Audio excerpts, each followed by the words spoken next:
Amen. Alléluia. Si vous le voulez bien, nous allons tourner ensemble dans la parole de Dieu. Le Seigneur a déposé une parole sur mon cœur cette semaine d'une grande simplicité, mais d'un grand encouragement. Amen.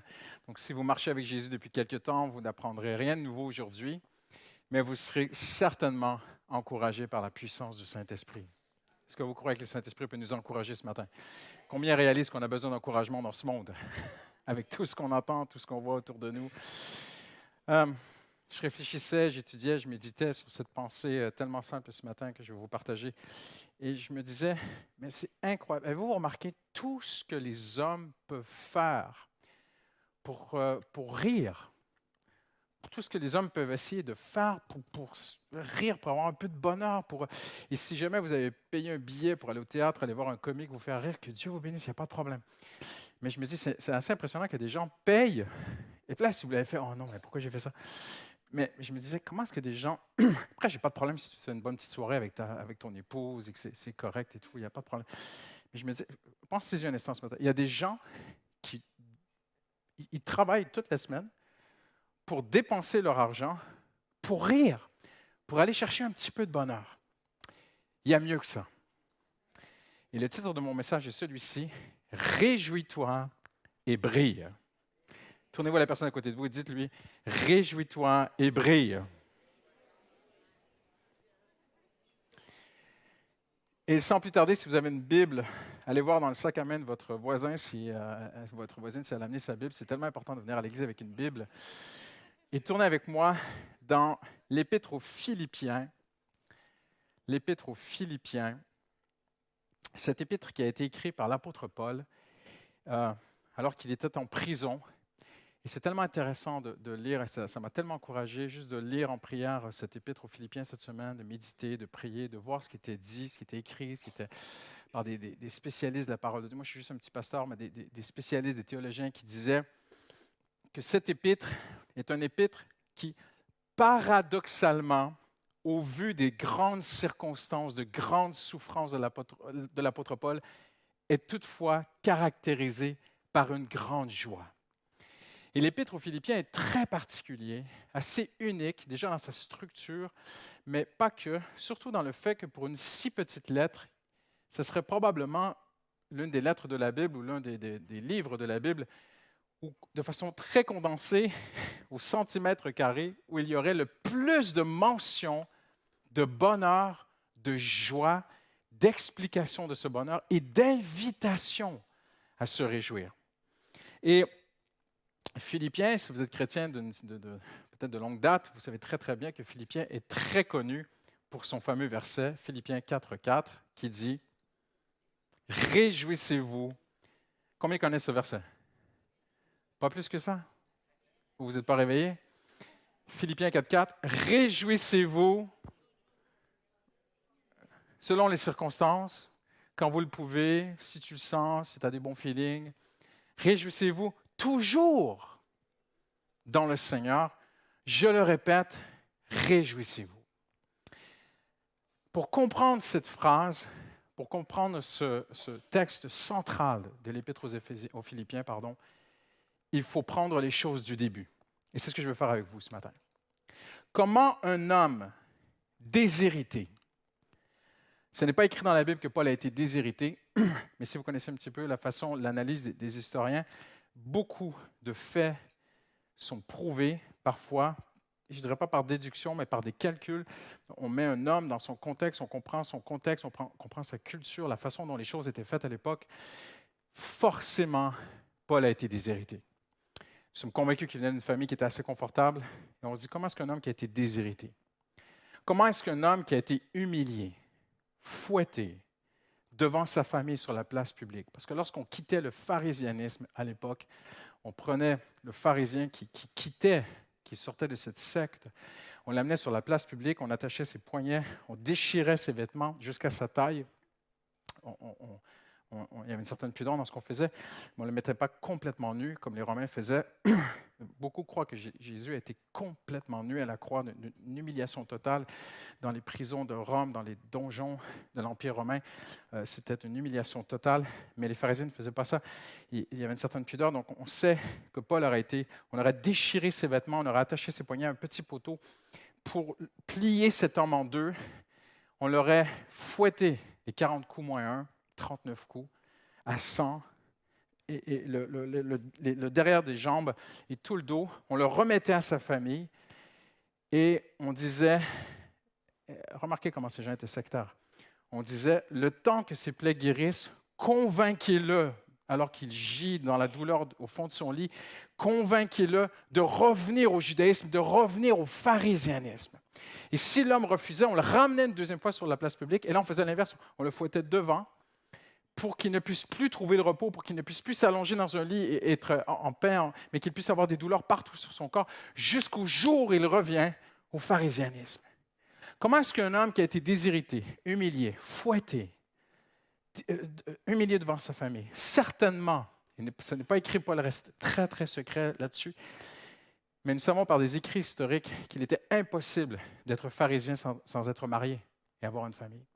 Comment est-ce que Paul aurait pu être accepté parmi les pharisiens? Il dit pharisien des pharisiens, il faisait partie du top des pharisiens. Il était en relation constante avec le Saint-Hédrin, la plus haute autorité de la nation. Comment est-ce que Paul aurait pu être pharisien des pharisiens sans être marié? Donc, les historiens sont convaincus que Paul était marié, qu'il aurait perdu sa femme pour sa foi. Comment est-ce qu'un homme complètement seul, un homme qui regarde toute sa scolarité religieuse, tous ses diplômes religieux de l'époque, toute sa théologie, et qui dit qu'il considère tout cela comme une perte, comme de la boue. Et le terme grec que Paul utilise, c'est comme des ordures. Et il regarde toutes ses études théologiques, toute sa religiosité, tout son formalisme rituel, liturgie, tout ça, toutes ses pratiques pour essayer d'avoir la faveur de Dieu. Paul considère toutes ces choses comme des ordures en vue de l'excellence de la connaissance de Christ. Il dit, j'ai souffert la perte de tout dans cette épître. C'est ce qu'il écrit dans l'épître aux Philippiens, dans l'épître de la joie. Oubliez l'hymne de la joie de Beethoven. Ce matin, on va regarder le vrai hymne de la joie, OK? Il a passé sa vie. Si vous pensez que la vie chrétienne, on s'assoit sur un nuage et on attend que Jésus revienne, ce n'est pas la vie que Paul a menée. Paul a passé sa vie en danger, toute sa vie. Il a été pourchassé, menacé. Regardez ce qu'il dit dans 2 Corinthiens 6. Nous nous recommandons nous-mêmes. Je pointe juste un petit peu ici. Quand il dit nous nous recommandons, c'est qu'il y a autour de Paul toutes sortes d'enseignants, de toutes sortes de croyances. Tout le monde tourne. À l'époque, ce n'était pas facile pour l'apôtre Paul. Si vous pensez que Paul avait l'exclusivité de l'enseignement de l'Évangile, pas du tout. Il y avait beaucoup d'autres personnes qui allaient de ville en village, qui enseignaient leur Évangile, qui enseignaient leur interprétation de Jésus, de ceci, de cela. Mais sur 2000 ans, ce qui est resté, c'est la parole de Dieu, c'est l'apôtre Paul. Le reste, c'est passé. Et Paul dit, nous nous recommandons. Mais Paul sait que ce n'est pas gagné. Il sait que parfois, il implante une église, il part dans un autre voyage et d'autres viennent derrière lui et essaient de détourner les chrétiens. Et là, Paul écrit aux Corinthiens, est-ce que les Corinthiens sont quand même un peu dans le doute? C'est une des églises qu'il a fondées. Il leur dit, regardez pourquoi vous devriez croire à notre évangile. Regardez comment nous nous recommandons. Nous nous recommandons nous-mêmes, non parce qu'on est riche, non parce qu'on a un succès matériel, un succès humain, non parce que nous sommes de grands orateurs, non parce qu'on a fait de grandes églises, on a fait des grandes choses pour Dieu. Regardez sur quoi nous nous basons pour nous recommander à vous. Par une grande persévérance dans les souffrances, les détresses, les angoisses, sous les coups, dans les prisons, les émeutes, les travaux pénibles, les privations de sommeil, de nourriture, le déshonneur en public, au milieu d'une mauvaise réputation. Les gens regardaient cette secte de chrétiens. C'était très, très mal vu dans la société de l'époque. Et quand Paul écrit, on va le voir dans un instant, non, je ne vais pas sauter mes notes, je continue. On nous voit comme des mourants, comme des inconnus, comme nous sommes considérés comme des imposteurs, nous sommes considérés comme des gens qui sont déjà condamnés. Nous avons l'air tristes et pourtant, nous sommes toujours joyeux. Les gens croient que nous sommes pauvres, mais nous avons tout. Les gens pensent que nous n'avons rien, mais nous sommes riches de tout, l'apôtre Paul dit. Et puis il leur dit aux Corinthiens, j'ai été fouetté, les 39 coups, les 40 coups moyens qu'on faisait à l'époque dans le pharisianisme, de cette façon, j'ai été fouetté 5 fois différentes. Battu avec des tiges 3 fois différentes. Frappé avec des pierres 1 fois. Naufragé 3 fois. Là, je souligne ici que lorsqu'il écrit aux Corinthiens, il n'a pas encore vécu le naufrage de la fin du livre des Actes. Donc, il y a un 4e naufrage qui va venir dans sa vie. Combien de fois vous avez naufragé en mer? Combien de fois dans votre vie? Ah, ben tiens, frère, vous êtes un brave. Moi, ça ne m'est jamais arrivé, j'espère pas que ça va m'arriver. Paul, à la dérive en mer, 1 nuit et 1 jour, dans des voyages fréquents, danger dans les voyages. Nous, quand on part en voyage pour partir en vacances, Paul, dans ses voyages étaient dangereux. Danger dans des rivières. Il a traversé des rivières. Et Paul ne voyageait pas avec un chauffeur. Oubliez la Rolls-Royce du super prédicateur qui ne porte même pas sa mallette. Paul regarderait certains hommes aujourd'hui et dirait, mais c'est quoi ce délire? Moi, j'ai traversé des rivières à la nage pour l'Évangile. Nous sommes, je continue. Danger des voleurs. Il y avait des voleurs sur les routes. Il était en danger. Danger de la part de son propre peuple. Les Juifs voulaient sa peau. Les gentils, ce n'est pas des gentils en passant, hein, c'est des barbares, c'était des gens qui n'étaient pas des Romains. Paul est allé dans des contrées, est allé dans des territoires qui étaient dangereux pour l'Évangile. C'est impressionnant. Danger dans les villes, danger dans les déserts, danger en mer, danger de la part des faux frères. Là, tu dis, mais quelle vie il a eu cet homme? C'est pas possible. Moi, cet après-midi, je vais rentrer chez moi tranquille. Paul ne connaissait pas cela.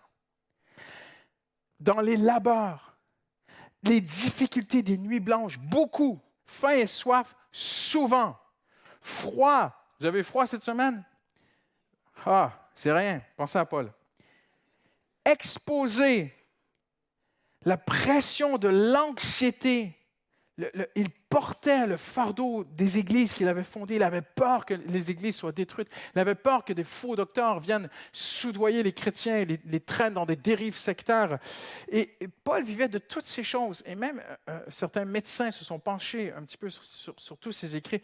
On dit Paul portait certainement des séquelles à vie, autant physiques que psychologiques, de toute cette vie dont il a vécu. Et il va aller plus loin. Il va parler d'une écharde qui est dans son corps. Il dit qu'un ange, il va maintenant entrer même dans le monde spirituel, dans le monde de l'invisible. Il dit un ange de Satan qui vient me frapper pour m'empêcher de m'enorgueillir des visions qu'il a eues, des choses qu'il a faites. Il va parler de ses faiblesses, qu'il est habitué à vivre dans la faiblesse, il est habitué à être insulté, il est habitué à être dans la détresse, il est habitué aux persécutions, il s'est habitué à vivre dans les angoisses.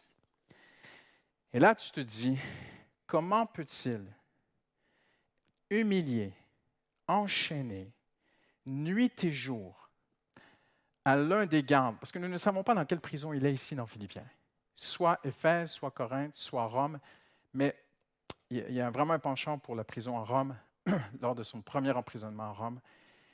Et à ce moment-là, lors de son deuxième emprisonnement, il est dans cette fameuse prison, j'ai oublié le nom latin, le Tertullium, je ne sais plus. C'est un endroit horrible où certains croient que Vercingétorix ça a été aussi, où avant de passer d'arriver dans le Grand Colisée et de passer devant Néron, et ce que tu vois dans Astérix, c'est vrai quand même, hein, il faisait ça ou ça, et s'il faisait ça, c'était fini pour toi. Et la première fois, Paul va se présenter devant Néron, c'est un fait historique. Il va exposer son évangile dans ce grand Colisée de Rome. Et Néron va le relâcher, premier emprisonnement. Il va se remettre à servir Dieu pendant 2 ans, et puis Néron va aller le rechercher. Vous connaissez l'histoire des grands feux de Rome, le grand incendie de Rome qui a été imputé aux chrétiens à faute. Et on va aller rechercher Paul, on va le décapiter. On va aller chercher Pierre, on va le crucifier la tête en bas. Mais là, ici, on serait fort probablement sur son premier emprisonnement à Rome, où Paul est enchaîné nuit et jour à un garde prétorien qu'on appelle. Vous avez déjà vu les fameux gardes romains avec une brosse, là, comme ça, un balai sur la tête, là, rouge? C'était la garde personnelle de l'empereur. Franchement, ce n'était pas la gloire. Tu te baladais dans la rue, Paul allait acheter ses tomates, parce qu'il n'était pas dans un donjon pendant 2 ans à Rome, il était dans un appartement, une petite maison qu'il louait de ses propres frais à lui, personne ne payait. Tu vas en prison, tu dois payer ta prison, t'imagines? Il a passé 2 ans là. Et si Paul allait, par exemple, acheter ses tomates au marché, il était enchaîné à un soldat de la garde prétorienne, la garde personnelle de Néron. Ces grands guerriers, ces grands colosses et tout, avec le balai rouge sur la tête ou noir ou peu importe. Et quand Paul arrivait au marché pour acheter ses tomates, ce n'était pas la gloire, ce n'était pas un garde du corps, là. Ce n'était pas une personnalité qui vient acheter ses tomates au marché. C'était la honte. Qui est cet homme?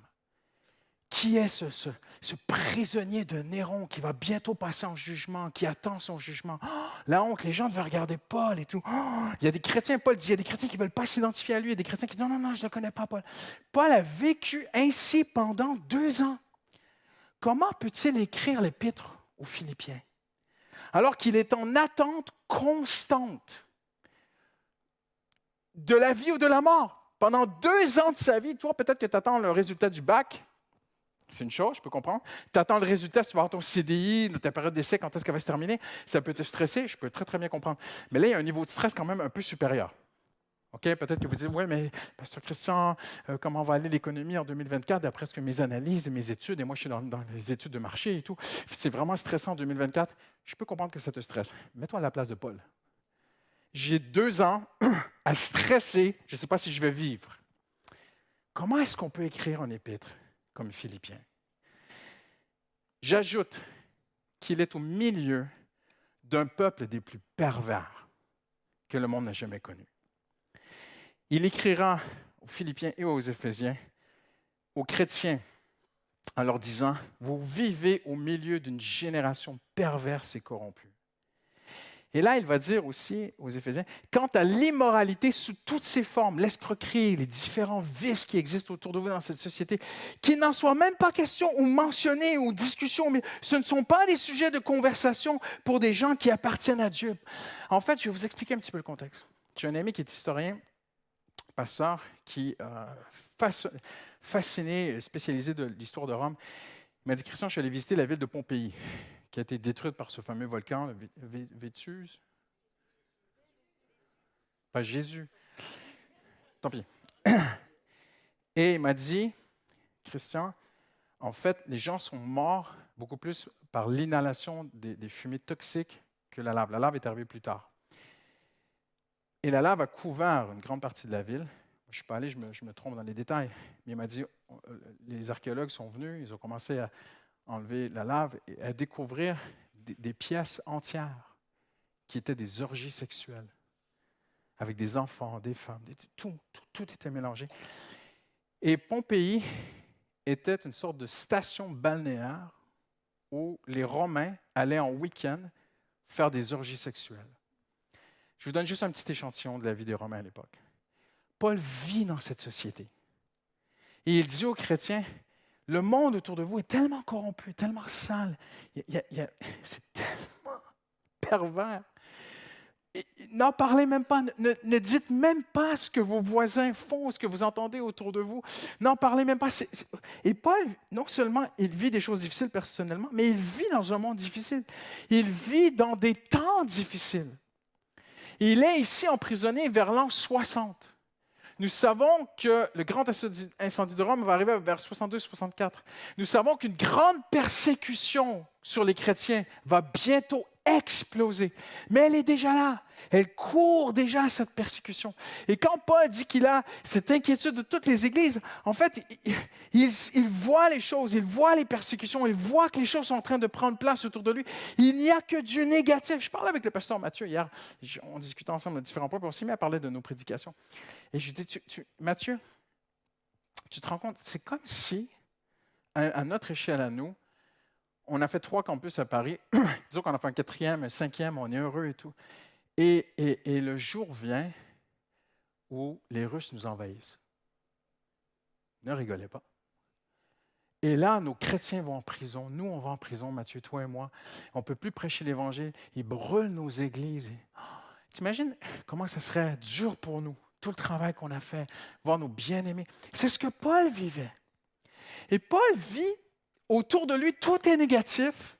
Son corps souffre, son cœur, sa tête, il y a même des combats dans son esprit. Il en parle, il dit, quand il dit, on dit en anglais harass, il dit, parfois j'ai des batailles, je suis oppressé par l'ennemi. Paul parle parfois qu'il y a des angoisses qui viennent. Sa vie n'est pas facile. Comment peut-il exprimer tant de joie? Regardez la joie qu'il exprime dans cet épître. OK? En fait, Dieu a pris des hommes dans la Bible et dans l'histoire qui ont traversé les flammes, qui ont traversé des choses inimaginables. Il en a fait des modèles pour t'encourager et te dire, si lui peut, toi aussi. Si j'ai été fidèle pour elle, je peux l'être pour toi. Si je l'ai guidée elle, si je l'ai guérie elle, je peux te guérir toi aussi. Et Dieu, c'est une grande partie de la Bible. Savez-vous que dans tous les styles d'écriture de la Bible, le style d'écriture dans la Bible qui est le plus répandu, ce sont des récits, des histoires, avec des gens, avec des témoignages. C'est la parole de Dieu, mais c'est aussi un livre d'innombrables témoignages de gens qui témoignent que Dieu a été fidèle pour eux. Et Paul, attaché à ce garde prétorien, dicte ou écrit cette lettre aux Philippiens et regardez toutes les mentions de sa joie. Et même, moi je me suis mort de rire. Il écrit, il dit, moi je trouve ça super cool. Je vais vous faire une version moderne de l'Épître aux Philippiens. Quelqu'un vient et Paul dit, écris ceci. Et puis là, il y a le soldat à côté de lui. Puis là, il tire un peu. Viens écouter ce que j'écris. Puis, écris. Je suis très heureux. Et là, il lève sa main, donc la main du soldat se lève aussi, tu vois, parce qu'ils vivent ensemble. Hein? C'était la vie de Paul. Et Paul dit, écris, je suis très heureux que les soldats qui me gardent entendent parler de l'Évangile. Parce que quand ils ont terminé leur, comment on dit en français, leur shift, leur horaire de soldats, leur service, lorsqu'ils ont terminé leur service, et qu'ils vont ranger leur casque et tout, qu'ils vont au vestiaire du prétoire, eh bien, il parle au soldat qui prend le relais et l'autre qui vient, clac, clac, il s'attache, il change de soldat. Et à chaque fois qu'ils changent de soldat, eux vont raconter l'Évangile qu'ils m'ont écouté dire. Donc, au final, je suis tellement heureux d'être en prison. Je ne rigole pas. C'est ça, ou je rigole, oui. Mais c'est ça, l'Épître aux Philippiens. Loué soit Dieu, le Père de notre Seigneur Jésus-Christ, qui nous a comblés. L'homme dont je viens de faire un petit tracé de la vie se dit comblé. Il est comblé, Paul. Mais Paul, tu n'as pas un appartement sur la Côte d'Azur. Tu n'as pas à faire du surf le mois dernier. Tu n'as pas une belle voiture, Paul. Tu n'as même plus de femme, tu n'as plus rien. Et tu te dis comblé. Il nous a comblés de joie. Il dit plus loin, je m'en réjouis, je m'en réjouirai encore. Soyez de même heureux, réjouissez-vous avec moi. Mes frères, réjouissez-vous. Toi, la personne à côté de toi, dit, je pense que le pasteur Christian parle de la joie ce matin. Je me répète. Il se répète. Écoutez, attention, il se répète. Je me répète, je le sais. Mais il ne m'en coûte pas de vous rappeler cette même recommandation, car elle vous met sur la bonne voie. La joie sera pour vous une force et vous donnera de l'assurance tout en vous affermissant avec une joie sans réserve. 3 petits points, qui est ma joie. Il parle de ses amis qui sont sa joie. Il est heureux de juste d'écrire à ses frères et sœurs. Il a envie de les revoir. Il dit, réjouissez-vous en tout temps, réjouissez-vous. Oui, je le répète, trouvez votre joie en lui. Il termine en disant, plus loin dans son épître, j'ai éprouvé une grande joie. C'est un mix d'Éphésiens et Philippiens aussi en passant. Vous, parce qu'Éphésiens aussi est l'un des écrits qu'il a fait lors de cette prison. Vous qui êtes ma joie. Comment est-ce qu'un homme avec autant de souffrance peut faire cet hymne à la joie? Eh bien, j'en viens à cette conclusion aujourd'hui. Il nous faut choisir consciemment. Le vrai évangile, ce n'est pas quelqu'un qui essaie de manipuler ta vie. Ça, c'est des dérives sectaires. Le vrai évangile, c'est ta liberté à toi personnelle. Ça doit être un choix personnel. pressé par personne. Ça doit venir de toi. Mais c'est un choix, c'est de choisir consciemment et, pas juste une fois dans ta vie, quotidiennement, la communion à Jésus comme seule source de ta joie. Paul n'avait rien que le monde peut offrir. Il a tout perdu. Même dans son corps, il souffrait. Mais il était heureux. Alors, j'aimerais vous donner 5 vérités que je tire de cet épître aujourd'hui.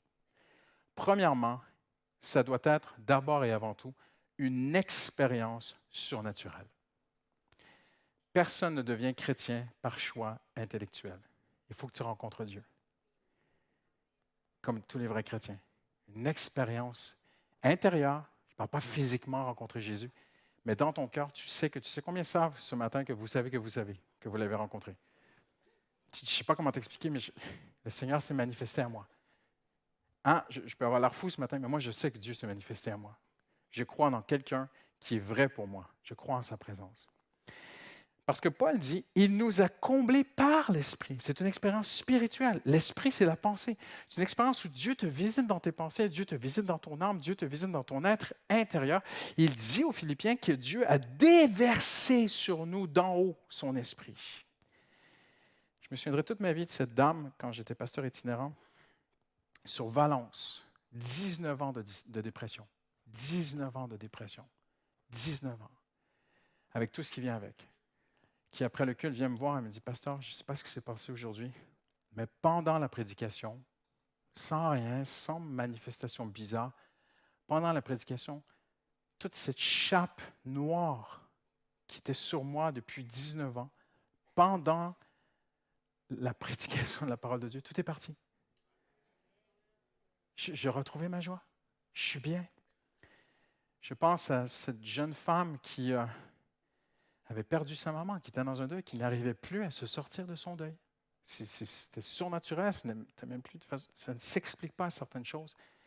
Et pendant la prédication, elle s'est tournée vers son mari et a dit, « C'est fini, j'ai terminé mon deuil. » Dans la maison de Dieu ce matin, pendant la prédication, la joie, la légèreté de mon cœur est revenue. La vraie joie de Dieu est d'abord et avant tout une expérience surnaturelle. Deuxièmement, elle doit devenir une persévérance. Là, vous allez dire que je suis philosophe, mais suivez-moi bien, okay, ça va être très simple. Elle doit devenir, elle passe d'une expérience spirituelle, elle doit devenir une persévérance fusionnelle. Je m'explique. Regardez ce que Paul dit. Sur nous qui vivons dans la communion avec Christ. N'allez pas plus loin que le texte, mais Paul dit, nous vivons dans la communion avec. Pourquoi Paul était heureux? Il n'avait rien des plaisirs de ce monde. Et si vous pouvez vous offrir beaucoup de petits bonheurs et de petits plaisirs de ce monde, que Dieu vous bénisse. Je n'ai pas de problème avec ces choses-là, tant que c'est sain et que ça ne vous fait pas de mal et que ça ne vous amène pas dans des mauvaises habitudes ou des dépendances. Il n'y a pas de problème. Et sain selon la parole de Dieu, bien sûr. Mais d'abord et avant tout, la vraie source de ma joie, c'est Christ. Et j'ai expérimenté une fois dans ma vie la joie de Christ, mais je choisis d'en faire une persévérance fusionnelle avec Christ. Nous vivons, c'est un style de vie. Paul dit, ce n'est pas juste que Jésus m'a touché il y a 20 ans. Je vis dans la communion avec Christ. Regardez ce qu'il dit un peu plus loin. Christ est ma vie. Et j'aime bien cette transcription d'Alfred Cuen. Christ est ma vie, le but et le contenu de toute mon existence. C'est là toute mon ambition, le connaître de mieux en mieux. Tout ça, c'est Philippiens. Continuez à tenir ferme. Paul leur parle. Maintenant, vous, continuez à tenir ferme dans la communion du Seigneur. Alléluia. Attachez-vous à lui. Tu peux t'attacher à la Bible et pas t'attacher à Jésus. Tu peux écouter de la louange toute la journée et pas t'attacher à Jésus. Tu peux aimer tes frères et sœurs et ne pas t'attacher à Jésus. Jésus est une personne vivante qui existe, que nous avons rencontrée. Nous avons expérimenté la joie de sa présence et maintenant nous choisissons de faire de sa présence notre nourriture quotidienne. Maintenant, c'est un choix. Souvent la première fois, c'est Dieu qui te touche. C'est Dieu qui te fait grâce. C'est Dieu qui se manifeste à toi, qui te dit, regarde, c'est moi la joie. Mais après, ça doit être ton choix de dire, je vais maintenant refuser d'autres petits plaisirs parce que il y a des choses qui ne vont pas. On appelle ça des péchés. Il y a des joies, des plaisirs dans ce monde qui sont appelés par la Bible des péchés. Et tu ne pourras pas avoir la joie en Jésus et la joie dans le péché. Tu ne peux pas avoir les deux. Et ce n'est pas toi qui décides qu'est-ce qui est péché. C'est ce livre. Mais quand tu fais le choix d'avoir Jésus comme bonheur et joie, parce qu'il t'a touché une fois ou deux, ou il est venu parfois le Seigneur il te touche plusieurs fois avant que tu prennes ta décision, hein, parce qu'il t'aime. Mais ça devient un choix. Et là, Paul leur dit, maintenant, écoutez-moi bien, attachez-vous à lui, mes amis, que votre vie soit ancrée en lui. Réjouissez-vous toujours d'être dans la main du Seigneur. C'est une autre traduction que j'aime beaucoup. Réjouissez-vous de tout ce qu'il est pour vous. Wow! Je le répète, trouvez votre joie en lui. C'est un homme qui a du vécu qui écrit ici, inspiré de Dieu. Dieu passe par la lettre de cet homme pour te parler ce matin. Choisis de faire de Jésus ta joie. Ce n'est pas une fuite en avant de ta réalité. Ce n'est pas un évangile abstrait, mais concret. Parce que Dieu honore la foi. Quand Dieu est ta paix, quand Dieu est ta joie, tu sais qu'il sera là pour toi. Tu as tout quitté pour le suivre, il ne te laissera pas tomber. Il n'a pas promis une vie de luxe, mais il a promis de répondre à nos besoins. Amen. Hallelujah. Ce n'est pas un évangile pour des théoriciens. On n'est pas là assis avec notre Bible dans notre canapé à la maison en train de dire Dieu est bon, Dieu est bon, Dieu est bon, Dieu est bon, une espèce de sorte de mantra là, où on essaie de ne pas penser à nos problèmes. Non, non, non, non, non. Nous ne sommes pas des théoriciens, nous sommes des praticiens.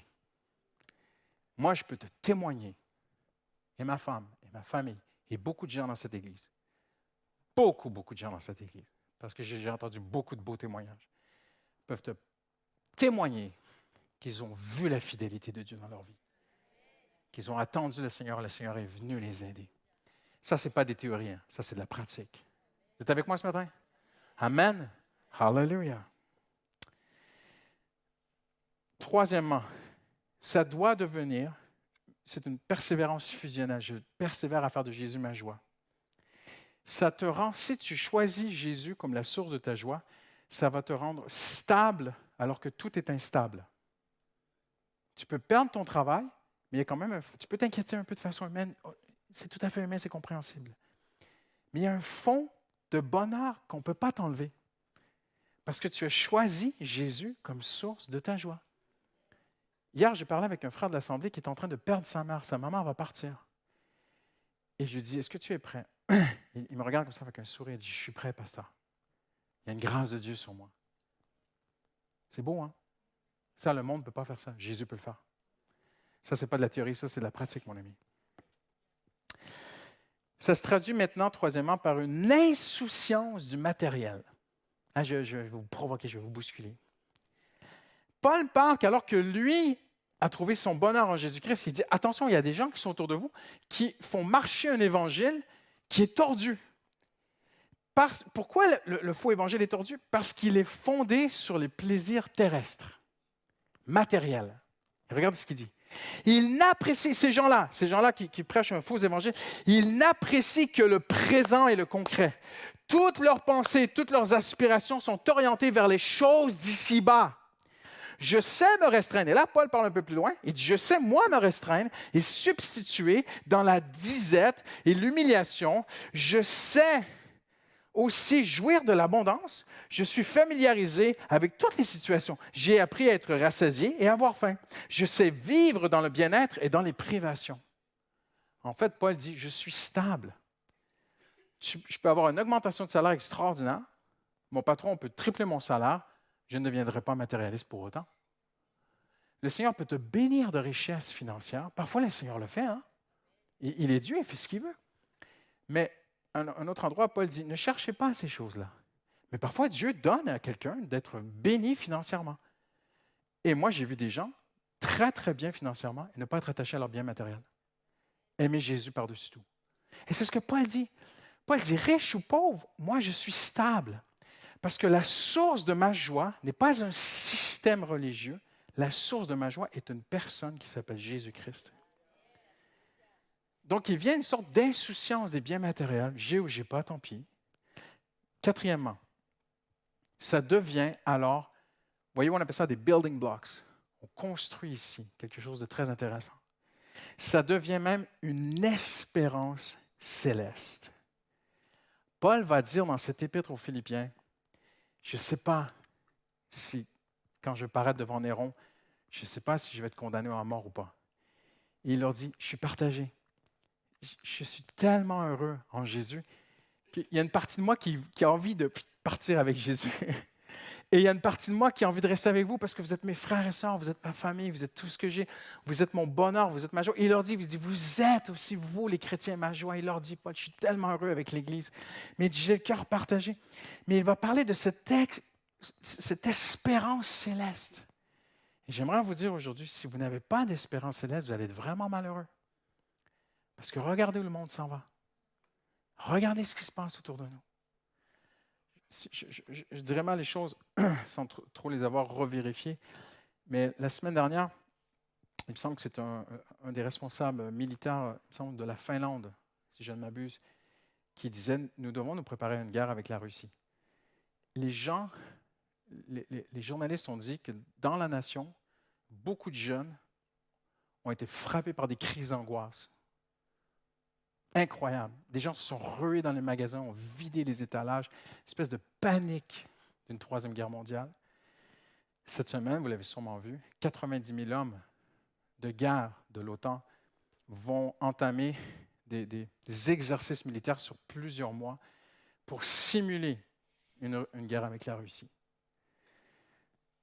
Le ministre de l'armée de l'Angleterre a dit cette semaine, dans à peu près 5 ans, on devrait avoir la Troisième Guerre mondiale, entre deux axes, dont la Corée du Nord, la Chine, l'Iran, la Russie, tout un axe d'union qui est en train de se faire. L'histoire se répète. Et si vous lisez la Bible n'a jamais annoncé que le monde irait de mieux en mieux. La Bible n'a jamais dit que vous devez aller prendre des sortes de montagnes, OK? Parce que ça s'enseigne dans les églises, une sorte de théologie des montagnes.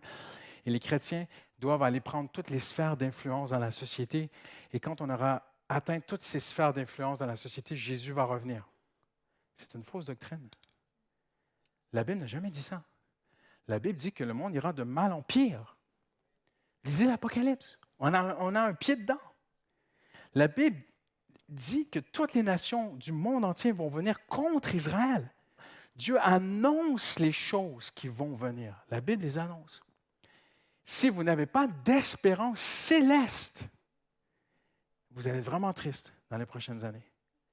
Mais Paul parle de cette espérance céleste extraordinaire. Regardez ce qu'il dit. Pour nous, notre patrie est dans le monde céleste. Nous sommes citoyens du royaume des cieux. De là viendra pour nous sauver le Seigneur Jésus. Nous l'attendons de toutes les fibres de notre être. Oh, mon ami, mais quelle déclaration! Et alors que j'étudiais cette semaine la joie et le bonheur, j'ai compris que depuis plusieurs générations en France, on enseigne aux enfants qui passent le bac qu'on ne peut pas trouver le bonheur. Parce que Socrate aurait dit que l'homme a des besoins, et parce qu'il a des besoins, il a des désirs. Et parce qu'il a des désirs, il essaie de combler ses désirs par des plaisirs. Mais une fois que le plaisir est consommé, l'homme retourne à son cycle et sans cesse, l'homme vit « j'ai un besoin, Tu t'achètes un nouveau téléphone. Là, vous allez dire « moi, Christian, je ne suis plus de cette génération. » Mais les jeunes, tu donnes un nouveau téléphone à un jeune. Ça commence comment? Le jeune, il est dans la cour d'école, il voit ses amis avec un téléphone qu'il n'a pas. OK? Il veut ce téléphone. Maman, il tape dans les murs, il fait n'importe quoi pour que sa mère lui achète le téléphone. Sa mère, lui, donc il est dans la période de besoin d'un certain. Il pense que ça va lui donner le bonheur. Parce qu'il y a des jeunes aujourd'hui, ils ont des comportements assez exceptionnels pour avoir un téléphone. Sa mère lui achète le téléphone. Qu'est-ce qu'il fait? Il va le montrer à tous ses copains à la cour d'école. « Ah, j'ai le téléphone et tout, machin. » Là, il est dans la phase bonheur. Mais dans 2 ans, son téléphone ne vaudra plus rien. Il va falloir un nouveau téléphone. Et Socrate dit que le monde, et il n'est pas fou Socrate, il n'était pas fou. Socrate dit que le monde vit dans un perpétuel besoin, désir, plaisir. Besoin, désir, plaisir, c'est une roue qui tourne et au final, on n'atteint jamais le bonheur. L'un des plus grands penseurs qui a étudié le plus le bonheur, c'est Kant. Et aujourd'hui, depuis plusieurs générations, si vous avez passé le bac en France, vous êtes passé par là, on vous a mis dans la tête que vous n'atteindrez pas le bonheur. Parce que le bonheur, c'est un état de satiété totale et finale. Donc, on doit arriver à une finalité pour trouver le bonheur. J'ai une bonne nouvelle pour vous. Nous avons une finalité. Elle est déjà dans notre cœur. C'est Jésus. Et c'est très intéressant de voir que ces hommes qui étaient très intelligents, il ne faut pas dire que tous les penseurs, les philosophes étaient ceci, cela, il y en a qui étaient très, très intelligents. Ils ont dit, mais c'est la fin qui amène l'homme au bonheur. Et ils ont raison. Mais moi, ma fin, elle est là-haut. Alors, j'ai le vrai bonheur. Donc, en terminant, c'est une espérance céleste. Et en terminant, j'invite les musiciens à s'approcher. C'est aussi, cinquièmement, une confiance continuelle. Une espérance céleste, mais on va revenir ici de façon très pratique au quotidien pour aujourd'hui.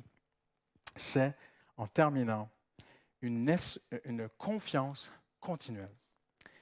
Regardez avec moi la fin de l'Épître. Verset 8, chapitre 4. Enfin, c'est bien dit, enfin, c'est la fin. Enfin, frères et sœurs, portez vos pensées sur tout ce qui est vrai. Là, Paul va être très, très pratique. Comment se réjouir? Il dit juste avant, il dit, réjouissez-vous toujours dans le Seigneur. Je le répète, réjouissez-vous. Maintenant, voici comment. Portez vos pensées sur tout ce qui est vrai. Ah ben, pasteur, mes problèmes, ils sont vrais. Hein? Donc, Paul n'a pas dit que vrai. Tout ce qui est honorable. Ah, tiens. Tu peux parler de tout ce qui ne va pas dans le monde. il y a des chrétiens qui perdent beaucoup de temps à râler sur des choses qui sont vraies, mais qui ne sont pas honorables. OK?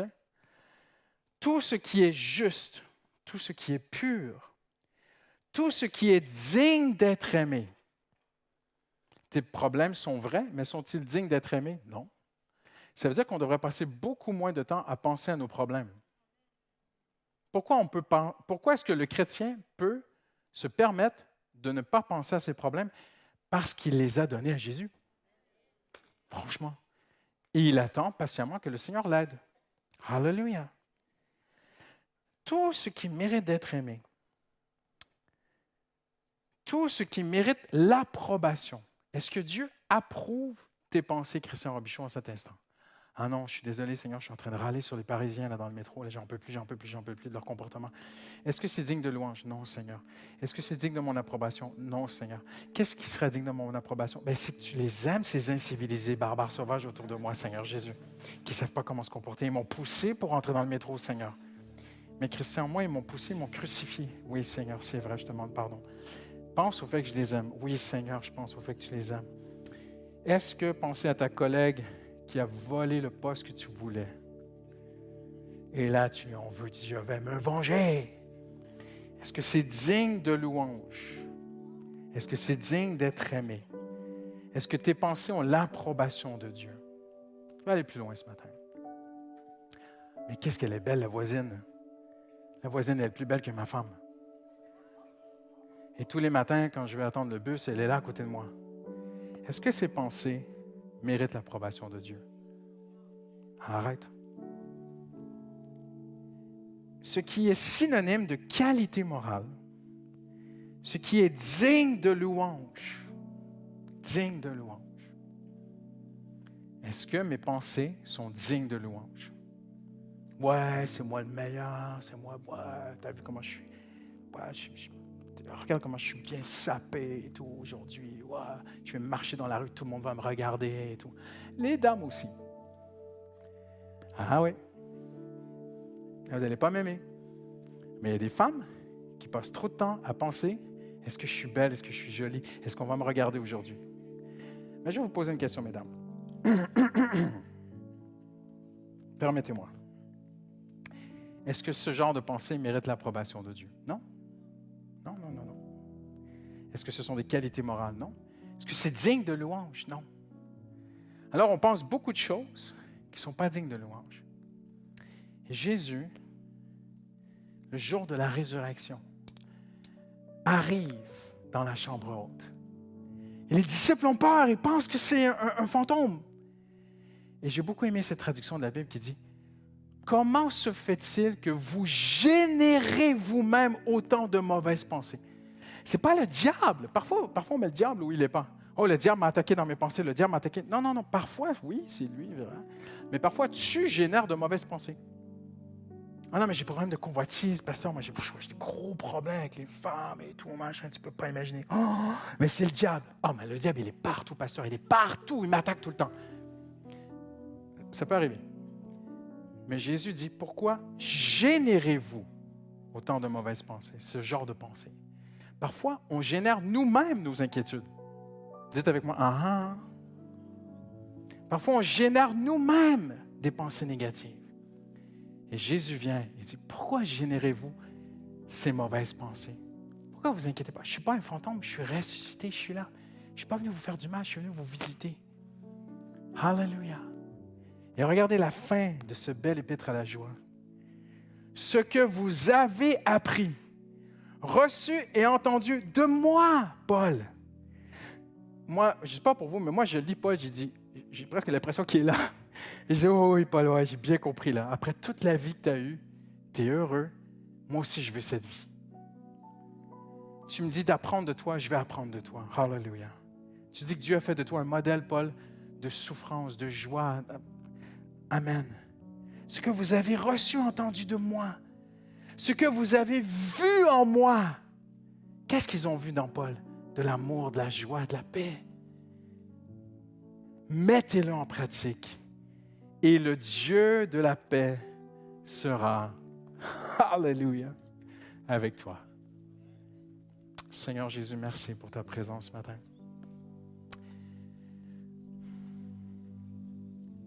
Je demande à tout le monde de baisser la tête, de fermer les yeux. J'aimerais prier pour toi ce matin. Sais-tu que Dieu peut faire un miracle dans tes pensées? Il peut faire un miracle dans tes pensées. Je vais te dire une chose pendant que ta tête est baissée et que tes yeux sont fermés. Dieu t'a créé. Et Dieu t'a créé avec la capacité de penser. Si tu n'arrives pas à te réjouir, si tes pensées sont toujours portées vers le négatif, et que tu n'arrives pas à te réjouir en Christ, j'aimerais te dire ceci ce matin alors qu'on va prier. Le Dieu qui t'a créé avec la capacité de penser peut changer ta façon de penser. Il y a une part qui vient de toi, mais il y a une part qui est miraculeuse, qui vient de Dieu. Si tu es ici ce matin et qu'il y a une chape sur toi de négatif, de dépression, et tu dis, mais il y a quelque chose d'inexplicable sur ma vie, pasteur, il y a quelque chose de noir sur moi, et peut-être même que je vais aller plus loin, peut-être même que tu es ici ce matin, tu dis, moi je ne crois pas en Dieu, mais je crois ce que tu es en train de dire. Il y a un truc noir sur moi. Je n'arrive pas à m'en sortir. J'aimerais te dire, le Seigneur peut l'enlever ce matin. Le Seigneur peut enlever cette chape, ramener une joie, une légèreté dans ton cœur. Et tu vas à droite et à gauche et tu cherches beaucoup de choses dans ce monde pour être heureuse. Tu payes pour rire. Tu bois peut-être pour rire. Tu te drogues pour rire. Tu sors avec des amis pour rire et oublier. Une fuite en avant. J'aimerais te dire ce matin, Hallelujah. Jésus peut venir changer ta façon de penser si tu lui donnes tes pensées. Selon ce qu'on a lu ce matin. Alors, j'aimerais prier pour toi ce matin. Si tu dis, pasteur, je vis quelque chose qui me dépasse, je n'y arrive pas. Je veux cette joie. Je veux être une femme heureuse. Je veux être un homme heureux. Je n'y arrive pas. Je veux donner ma vie à Jésus ce matin. Je veux donner mon cœur ce matin à Jésus. Je veux donner ma situation à Jésus ce matin. Je ne veux pas t'humilier. Je ne veux pas t'exposer en spectacle. Je ne veux pas faire du chiffre avec toi. Je ne veux pas me servir de toi. J'aimerais juste prier pour toi ce matin, avec beaucoup d'amour. Je dis ceci en terminant. Cette semaine, le Seigneur a touché mon cœur avec un verset. Ça dit dans l'Apocalypse que Dieu va venir essuyer les larmes de nos yeux. Et le Seigneur a parlé à mon cœur. Il m'a dit, Christian, tu ne sais pas à quel point je veux mes enfants heureux. Je les veux heureuses. S'il y a des larmes que je veux voir, ce sont des larmes de joie, des larmes de bonheur. Mais quand mes enfants souffrent, ça me fait mal. Je veux essuyer les larmes de leurs yeux. Le Seigneur veut essuyer une souffrance de ta vie. Il veut essuyer quelque chose ce matin. Dieu te veut bien. Alléluia. Dieu te veut heureuse. Dieu te veut heureux. Si tu as besoin d'un miracle ce matin, j'aimerais juste que tu lèves la main. Je veux juste prier pour toi, bien simplement. Tu lèves la main maintenant. J'ai vraiment besoin d'un miracle de Dieu pour être heureux. Je n'y arrive pas. Alléluia. Alléluia. Alléluia. On va se lever maintenant tous ensemble. Si vous voulez bien, tous, on va se lever. Tous ceux qui ont levé la main, je vais juste vous inviter à tourner ton cœur vers le Seigneur Jésus maintenant. Il n'y a pas de rituel qui va t'aider. Il n'y a pas de formalisme, il n'y a pas de forme. Il n'y a pas de recette. Il n'y a pas de baguette magique avec Dieu. Il n'y a pas de formule de prière qui font que, bing, ta vie va changer. C'est la sincérité. Alors, je vais te demander là où tu es de commencer à prier. Tu dis au Seigneur, maintenant, là où tu es, il faut que tu le murmures, il faut que ça vienne de toi. Il ne faut pas que ça vienne du pasteur, il faut que ça vienne de toi, entre Dieu et toi. Tu dis, Seigneur Jésus, aide-moi. Fais juste lui dire ce matin, Hallelujah. Parfois, tu ne sais pas quoi dire, tu peux juste dire, Seigneur, aide-moi, Seigneur. Il y a une tristesse sur ma vie. Je sais que tu veux que je sois heureux. Je sais que tu veux que je sois une femme heureuse. Seigneur, je te donne ma tristesse. Je te donne mon deuil. Je te donne les choses qu'on m'a faites, les blessures du passé. Dieu sait ce que tu as vécu. Dieu sait tout. Il voit tout. Il lit tes pensées. Dieu te veut heureux. Il te veut heureuse. Hallelujah. Alors dis-lui maintenant, murmure au Seigneur. Dis-lui, Seigneur Jésus, je te donne mon cœur maintenant. Je te donne ma vie, Seigneur. Je me confie en toi, Seigneur Jésus. Je ne veux plus avoir cette fuite en avant, Seigneur. Je ne veux plus aller vers les choses du monde. Je ne veux plus aller vers les plaisirs du monde pour essayer de trouver un peu de joie, un petit peu de bonheur, et puis après retourner à ma tristesse chez moi. Seigneur, si Paul a été un homme heureux dans toutes ses souffrances, tu peux le faire pour moi, Seigneur. Alors, Seigneur, je choisis de croire. Dis-lui, c'est un choix. Tu dois le proclamer ce matin. Ça doit sortir de ta bouche. Il faut que tu utilises tes cordes vocales. Ça doit se verbaliser ce matin. Tu dis, Seigneur Jésus, je choisis, Seigneur Jésus. Hallelujah. Je choisis de croire en toi, Seigneur. Dis-lui ce matin, je te fais confiance. Je remets tout entre tes mains, Seigneur. Tout ce qui a été dit ce matin, peut-être que tu vas le relire. Je t'invite à relire l'épître aux Philippiens à la maison, à revoir. Hallelujah. Réjouissez-vous toujours dans le Seigneur. Je le répète, réjouissez-vous. Que tout ce qui est pur, tout ce qui est honorable, tout ce qui est beau, tout ce qui est digne de louange soit l'objet de vos pensées. Seigneur, aide-moi à garder mes pensées, Seigneur. Aide-moi à ne pas retourner en arrière. Aide-moi à te faire confiance pour l'avenir, Seigneur. Aide-moi, Seigneur. Viens par ton Saint-Esprit. David a dit dans le psaume 51 qu'un esprit de bonne volonté me soutienne. Rends-moi la joie de ton salut. Seigneur, ramène la joie dans ma vie, Seigneur. J'ai perdu la joie. Quelque chose t'est arrivé, tu as perdu ta joie. Dis au Seigneur Jésus ce matin, Seigneur, rends-moi cette joie. La simplicité de cette joie, Seigneur. Hallelujah. Lève tes mains vers le Seigneur. Lève nos mains vers le Seigneur Jésus. Hallelujah. Hallelujah. Hallelujah. Tu brilles dans les ténèbres, tu restaures ton espoir à tous les cœurs brisés. Dieu, tu es grand. Oui, Dieu, tu es grand. Dieu, tu es grand. Tu nous donnes la vie. Voici notre louange.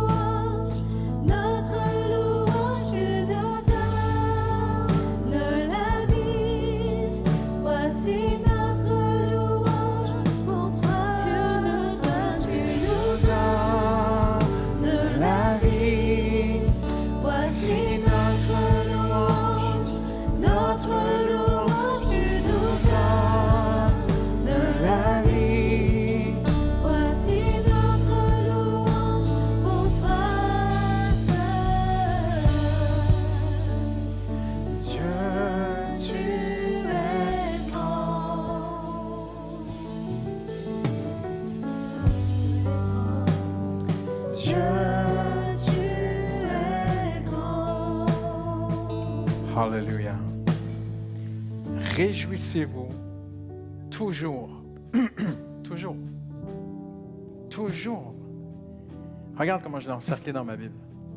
J'ai mis 3 couleurs. Parce que je ne suis pas là. Je ne suis pas là personnellement. Ah non, notre pasteur va pas bien. Je vais bien. Mais je ne suis pas là. Je suis un élève, mais je veux y aller. Amen. Réjouissez-vous toujours dans le Seigneur. Et peut-être que Paul savait que Christian aurait un peu l'esprit dissipé pendant qu'il lit. Alors il dit, je le répète, Christian, tu ne m'écoutais pas. Réjouissez-vous. Amen. Hallelujah.